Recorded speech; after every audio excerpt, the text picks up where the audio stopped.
All right, here's the big headline straight away. The Chiefs released an injury report ahead of Sunday night's matchup with the Detroit Lions, and while the overall roster looks healthy, there's one name that grabbed attention: Xavier Worthy, listed with shoulder and ankle designations. The team report shows most of Kansas City's top players practicing and available, which is exactly the kind of good news you want right before a primetime game. Now, here's why that matters. Worthy has shown flashes as a vertical threat this season, and even his limited snaps have changed how defenses have to account for Mahomes' targets. If Worthy's active, the Lions' defense will have to respect the deep ball more, which opens space underneath for Travis Kelce and the tight end heavy looks Andy Reid loves to run. On the flip side, if Worthy is limited or sits, expect the Chiefs to lean more on quick routes, motion, and matchups they can win with Juju and Hollywood Brown.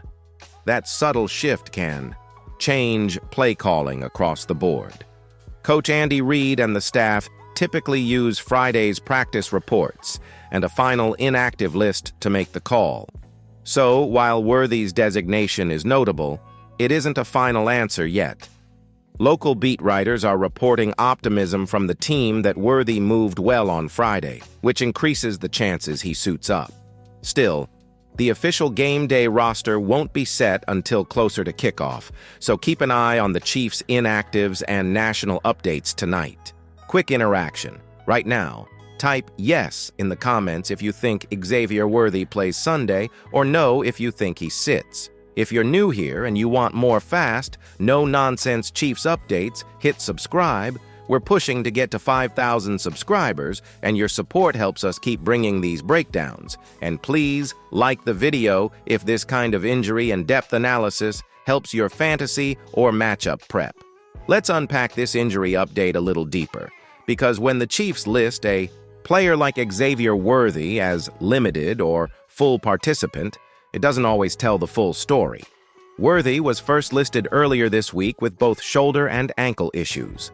By the end of practice sessions, he'd moved up to full participation.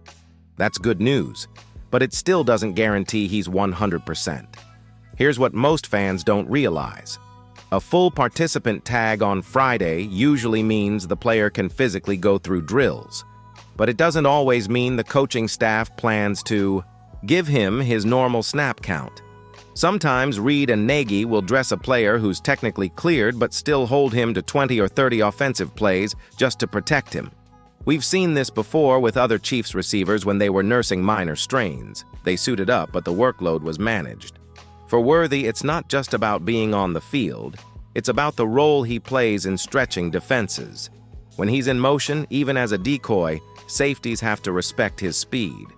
That's what he creates, those open lanes for Kelce on crossers and those quick outs for Rashee Rice.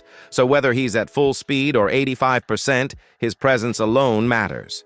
Now the bigger question is how Kansas City adjusts if Worthy isn't fully himself. Hollywood Brown has been getting more targets, and Juju's chemistry with Mahomes is improving each week. Rashee Rice is still the reliable possession guy, but remember, he's had his own limited participation earlier this season. That means the Chiefs might rely more heavily on short passing and quick reads to neutralize the Lions' pass rush. Exactly the kind of game plan Reid loves when his deep threats aren't 100%. And this is where full participation really becomes a chess move. The Lions' defensive staff reads those reports too. If they assume Worthy's healthy, they'll have to plan for the deep threat. That can actually help Kansas City even if he's not 100%. It's a little mind game between coaching staffs. So I want to hear from you. If Worthy suits up, do you think Mahomes targets him deep early, or do they ease him in with a short screen just to test that shoulder? Type deep if you think they go long right away, or short if you think it's going to be a cautious start. Now let's talk matchups, because Worthy's health doesn't just affect the Chiefs, it completely reshapes how the Lions have to defend Kansas City. Detroit's defense has been preparing all week for two entirely different game plans depending on whether or not Xavier Worthy is at full speed. If Worthy is active and moving well, the Lions have to stretch their secondary deep.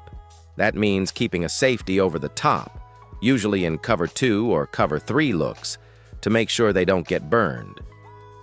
That instantly opens up the middle of the field for Travis Kelce. And when Kelce is getting single coverage, Mahomes eats defenses alive.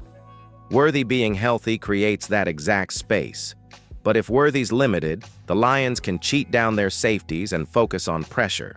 Detroit's front seven can rush 4 and still get home, so if the Chiefs don't have that vertical threat, it's going to be on the offensive line to give Mahomes that extra second to find his checkdowns.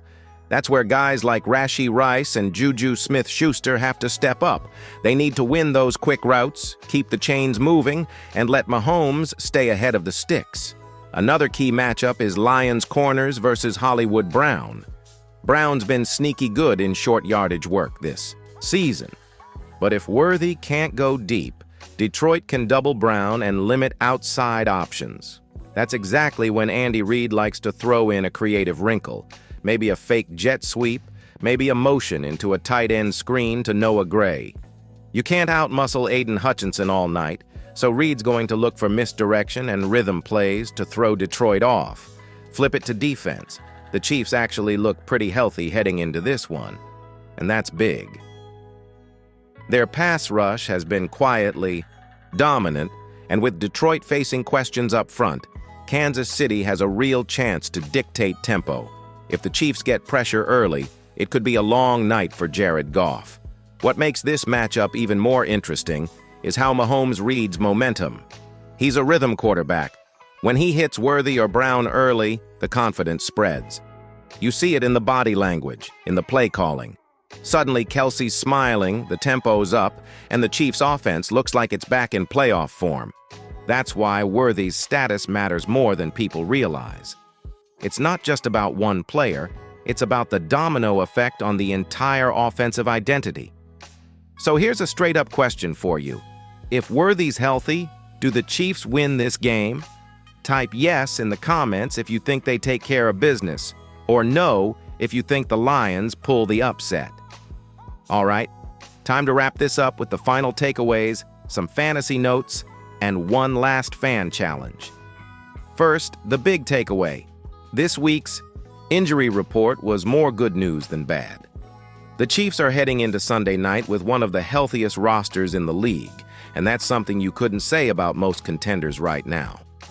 The only real concern was Xavier Worthy, and based on the team's tone and practice reports, he's trending in the right direction. That's not just important for Sunday, that's crucial for the long-term offensive rhythm Mahomes and Andy Reid are trying to build. If Worthy plays at even 90%, it keeps defenses honest. If he plays at 100%, it completely changes how teams defend the Chiefs for the rest of the year. Suddenly, you can't load the box against Pacheco. You can't double Kelce without risking a deep strike. You can't blitz as often because one missed assignment turns into a 70-yard highlight. That's how thin the margin is. One player's speed can dictate everything. For fantasy football players watching this, here's the move. If Worthy is active, he's a flex play with upside. Even a limited Worthy can get a deep shot or a gadget touchdown, and Mahomes loves to reward his playmakers early. If he's inactive, pivot to Hollywood Brown or Rashee Rice. Both should see volume. And if you're in a deeper league, maybe stash Noah Gray as a sneaky red zone play. For the game itself, don't sleep on the Chiefs' defense. With the Lions dealing with their own injury issues up front, Chris Jones and the pass rush could feast. If that front gets pressure early, it could swing the game in Kansas City's favor. Now here's your fan challenge. Drop your final score prediction in the comments right now. Be bold. I'll pin one of the best takes before kickoff. Do the Chiefs win big? Do the Lions make it close? Let's see who nails it. And of course, if you haven't yet, hit that subscribe button so you don't miss our post-game reaction and film breakdown next week. We're on the road to 5,000 subscribers, and your support means everything to this channel. Drop a like if you enjoyed this breakdown. It helps the video reach more fans across Chiefs Kingdom. This has been Total Chiefs News, bringing you the stories that matter most to real fans. Stay tuned, stay loud, and we'll see you right after kickoff.